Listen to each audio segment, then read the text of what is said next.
ఈ ఏడాది దేవరతో పలకరించిన young tiger ఎన్టీఆర్కు కాసుల వర్షం కురిపించారు ప్రేక్షకులు. దేవర పార్ట్ 1 బాక్సాఫీస్ దగ్గర 500 కోట్లు కొల్లగొట్టింది. ఇక అదే జోషులో వరుస సినిమాలకు గ్రీన్ సిగ్నల్ ఇచ్చాడు తారక్. ప్రస్తుతం యంగ్ టైగర్ 2 సినిమాలలో నటిస్తున్నాడు. అందులో ఒకటి కన్నడ స్టార్ దర్శకుడు ప్రశాంత్ నీల్ సినిమా కాగా, మరొకటి Bollywood movie war 2. Prashanth Neel movie త్వరలోనే సెట్స్ పైకి వెళ్లనుంది. ఇక హృతిక్ రోషన్తో కలిసి ఎన్టీఆర్ నటిస్తున్న వార్ 2 సినిమా ఇండియాస్ బిగ్గెస్ట్ మల్టీస్టారర్గా రానుంది.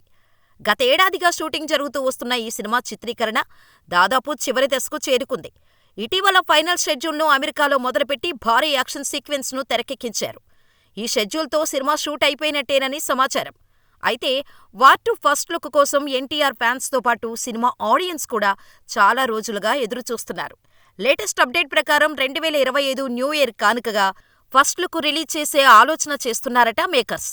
దీంతో టైగర్ ఫ్యాన్స్ వార్ 2 లుక్తో న్యూ ఇయర్ సెలబ్రేషన్స్ కు రెడీ అవుతున్నారు. ఇక ఈ సినిమాతో యంగ్ టైగర్ మరోసారి 1000 కోట్ల క్లబ్లో చేరటం ఖాయంగా కనిపిస్తోంది. అలాగే డాన్స్ మూమెంట్స్తో ఎరగదీసే ఎన్టీఆర్, హృతిక్ రోషన్లు ఒకే ఫ్రేములో కనిపించే సాంగ్ సినిమాకే హైలైట్గా నిలుస్తుందట. మరి వార్ 2 ఎలాంటి సెన్సేషన్ క్రియేట్ చేస్తుందో చూడాలి.